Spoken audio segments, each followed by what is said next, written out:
is buying this new upgraded 2023 Royal Enfield Interceptor worth it? तो आओ आज इस सवाल का जवाब खोजते हैं।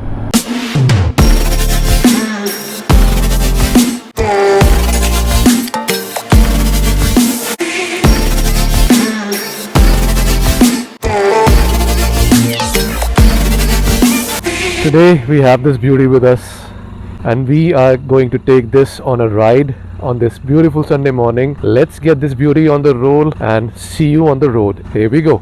So good morning everyone, welcome back to the channel. This is Gaganjeet. So today what we have with us is the ever favorite, the iconic Royal Enfield Interceptor 650 and we are taking this big beauty for a spin. आज हम cover करने वाले हैं Interceptor 650 को, इसका riding experience कैसा है, इसके प्रोज एंड कॉन्स क्या है, क्या क्या चीजें रॉयल एनफील्ड ने इसमें अपग्रेड कर दी हैं, वो सब हम बातें करने वाले हैं थोड़ी देर में। तो अगर आप नए हो इस चैनल को सब्सक्राइब कर लो यार, क्योंकि ऐसी और अच्छी वीडियोस मैं आपके लिए लाने वाला हूँ बहुत जल्द। ये है नया मॉडल 2023 कैनियन रेड। इसके अंदर कुछ अपग्रेड्स करी हैं रॉयल एनफील्ड वालों ने, थोड़ी है, ज्यादा नहीं है। उनमें से एक चीज है इसका जो हेडलैम्प है अब आपको एलईडी मिल जाता है।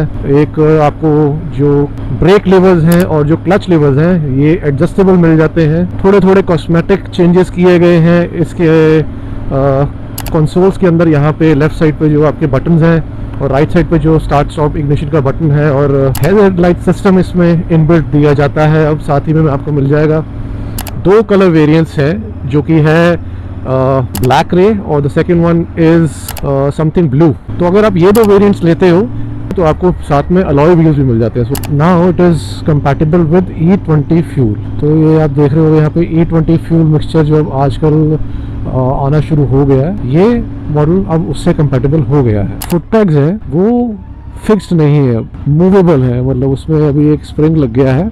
सो पहले क्या था, यहाँ पे पैर लगता था ना तो ये पैरों में लगता रहता था, बट अब ये रिट्रैक्टेबल है।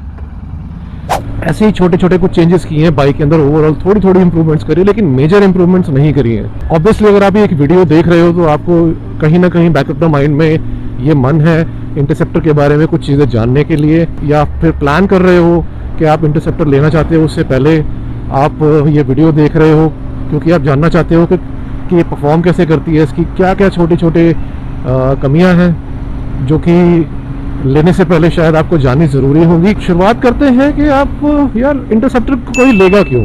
तो जब आप रॉयल एनफील्ड की बाइक्स की बात करते हैं तो उसके अंदर 350 सीरीज का जो इंजन है, हाईवे के ऊपर कभी ना कभी जाके आप once you start riding and you have done a dozen of rides, you start to feel like that you need a little more punch on the road, a little more power on the road. So if you're that kind of a person, you might be looking for an upgrade. तो जो upgrade next आता है that is either Himalayan 411 था, 450 आ गया, that is a very exciting engine as well, Sherpa 450. Above that, once you go past that, you get the option of this parallel twin.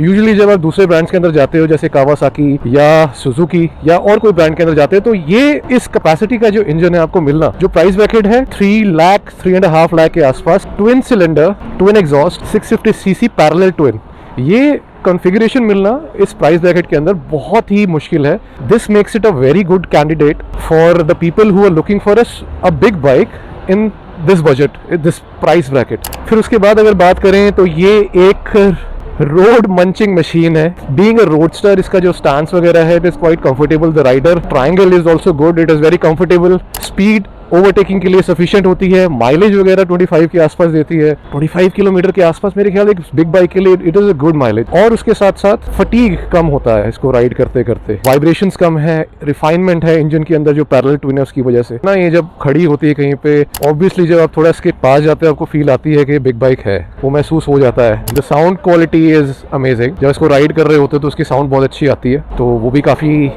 मज़ेदार चीज़ लगती है, मज़ा आता है चला के इसको बहुत। द नेक्स्ट वन इज कि जब एक ऐसा ब्रांड एसोसिएटेड होता है ना रॉयल एनफील्ड जैसा, जिसकी जगह जगह पे सर्विस सेंटर्स हैं, तो आप इसको टूरिंग पे जब आप लेके जाते हो तो आप थोड़ा सा रिलैक्स फील करते हो। इसलिए नहीं कि खराब नहीं होती, बट इसलिए कि आपको, आप कहीं पे जाओगे इसके स्पेयर पार्ट्स वगैरह, इसके जो सर्विस सेंटर्स वगैरह आपको ईजिली अवेलेबल हो जाएंगे डिफरेंट लोकेशंस के ऊपर। So that gives this Interceptor, a very attractive qualities which because of which the consumers really get attracted towards it. तो ये सारी qualities के साथ जब आप comparisons करते हैं market के अंदर तो this becomes a very good, what do you call it, proposition when compared to some other bikes as well, क्योंकि इस कैपेसिटी की बाइक आपको इस प्राइस रेंज में मिलना is a little tough, because इसके आसपास कोई भी है भी नहीं बिग बाइक्स के अंदर। इंटरसेप्टर बाइक अच्छी है, बहुत चीज़ें हैं इसके अंदर जो बहुत आपको डिलाइटफुल एक्सपीरियंस देती हैं, बट अगर ये कुछ चीज़ें इसमें अच्छी हो जाती या ठीक हो जाती तो इससे बेहतर तो कोई बाइक थी ही नहीं। वो क्या चीज़ें हैं सुन लो। बहुत अच्छी बाइक है, बहुत अच्छी चलती है, लेकिन मुझे कुछ इसमें कमियां लगी, मैं आपको बताया था वो क्या क्या है।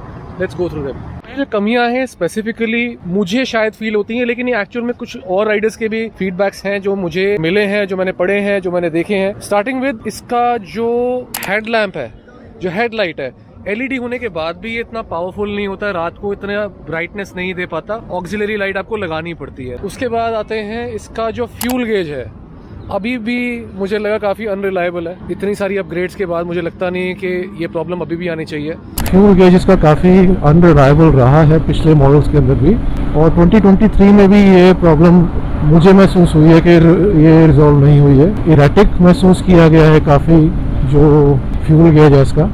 तो मेरे साथ भी सेम ये चीज़ हुई थी। मैं जब राइड कर रहा था तो मुझे ये फुल दिखा रहा था, लेकिन उसके बाद जब मैंने एक जगह पर जाके हॉल्ट किया, वहाँ पे this fuel gauge started dipping down all of a sudden। तो जैसे ही मैंने ऑफ किया ऑन किया तो फुल टैंक से बिल्कुल ही हाफ टैंक पे आ गया। काफ़ी पैनिक एक सिचुएशन थी, because I was on a ride उस दिन।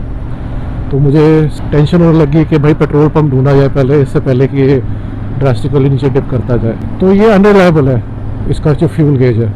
Third thing is the tyres मुझे अभी भी लगता है सेटिस्फैक्टरी नहीं आते जो स्टॉक टायर्स आते हैं। Even the slightest of the undulations on the road are felt because of the tyres, they are not very confidence inspiring.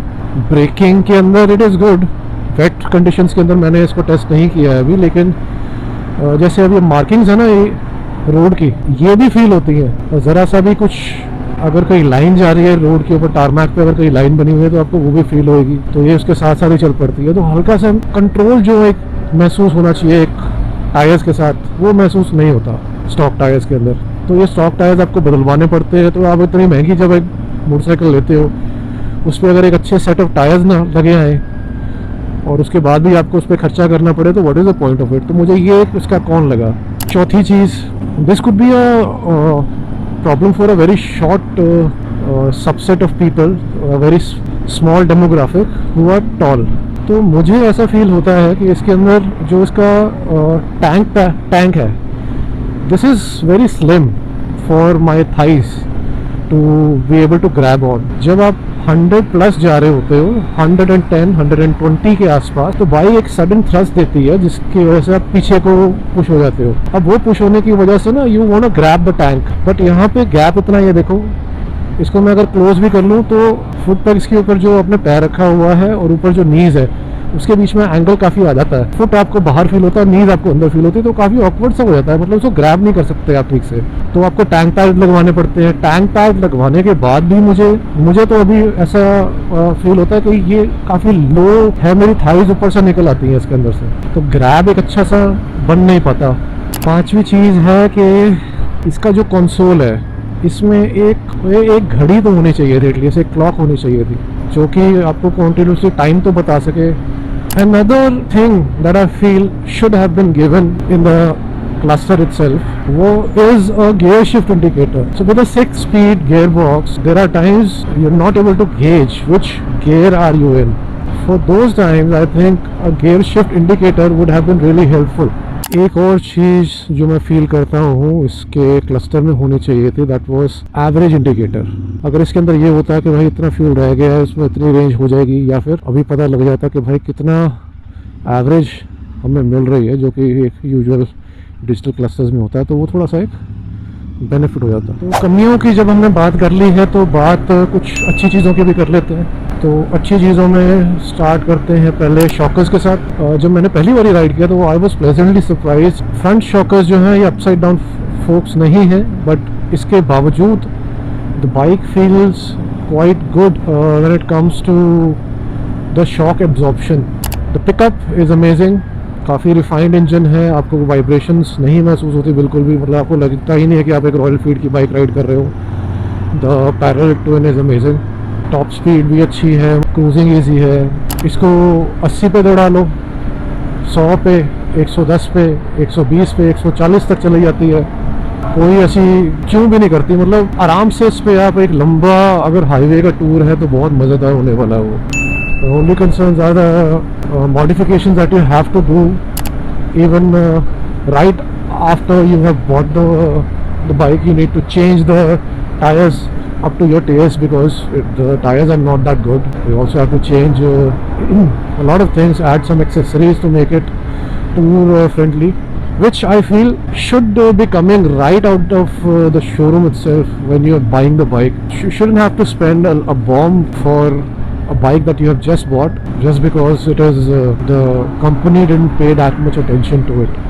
Considering the cost of the machine, my whole problem with Royal Enfield is that they are not paying that much attention towards this beautiful machine, which should have been upgraded by now. It should have had at least a gear shift indicator, a better fuel gauge, a better set of tires, which I feel Royal Enfield has been neglecting a lot and should be paying more attention towards. Because if you're buying a 3.5 lakh bike, you expect your machine to be a full-fledged good quality product that you can use without having to pay more, but it is completely contrary to that.